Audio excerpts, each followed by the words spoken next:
বাদ দেওয়া হয়েছে, এই নির্বাচনের গ্রহণযোগ্যতা নাই, এই নির্বাচন আমরা করলে আমরা জিতে যেতাম।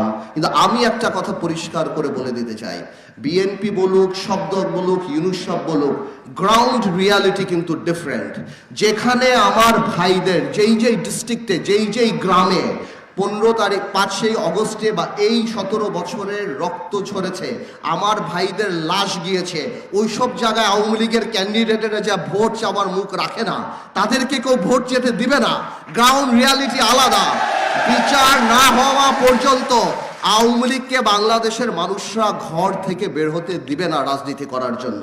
যদি অনুশোচনা না থাকে, যদি তারা মানুষের কাছে ক্ষমা না চায়। কিন্তু ইদানিং কয়েকটা বক্তব্যে দেখলাম ক্ষমা তো দূরের কথা। আরেকটা কথা আমি জিজ্ঞেস করতে চাই আওয়ামী লীগের, মানে পলায়িত আওয়ামী লীগ, এখন তো লোকাল আওয়ামী লীগটাই জিজ্ঞেস করতে হবে, যারা পালায় আছে তাদেরকে জিজ্ঞেস করতে হবে। আমি জিজ্ঞেস করতে চাই, আপনারা ইউনূস সরকারকে গালি দিচ্ছেন, আপনারা বলছেন এই হত্যা ইউনূস সরকার করেছে, আপনারা বলছেন আমরা অবৈধ, এই সরকার অবৈধ, তাহলে আপনারা এই অবৈধ সরকারের অধীনে কিভাবে নির্বাচনে অংশগ্রহণ করবেন? তাহলে আপনাদের মেনে নিতে হবে।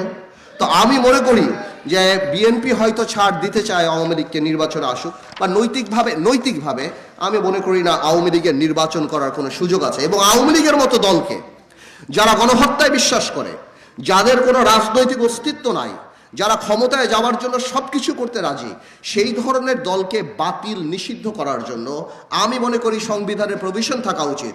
এটা আমার কথা না, জার্মানি কনস্টিটিউশন আর্টিকেল 21 এটা আছে, that if a political party loses its integrity, its character, বাংলাদেশে যদি যে রাজনৈতিক দলের ক্যারেক্টারিস্টিক হারিয়ে ফেলবে, যেই রাজনৈতিক দল গণহত্যায় চলে যাবে, মানুষ হত্যায় চলে যাবে, এবং রাজনৈতিক দল যারা মানুষের কথা বলবে কিন্তু কথা না বলে যেখানে মানুষকে হত্যা করবে, আমি মনে করি এই ধরনের রাজনৈতিক দলকে নিষিদ্ধ করেন না করেন পর কথা, কিন্তু নিষিদ্ধ করার প্রভিশন সংবিধানে রাখতে হবে।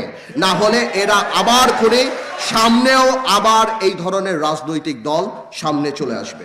আগামীতে কোনো স্বৈরাচার সরকার জানি বাংলাদেশে আসে না, আর যদি আসে তাহলে এই দৃষ্টান্তমূলক বিচার এই হত্যাকারীদের আমাদের করে যেতে হবে, যাতে করে আগামীতে আসার আগে তারা 10 বার চিন্তা করে যে স্বৈরাচার হতে হলে কিন্তু সর্বস্ব নিয়ে আমাদের ভেগে যেতে হবে। একটা কথা বলি, 75-এর 15 আগস্ট কিন্তু হত্যাকাণ্ড হয়েছে।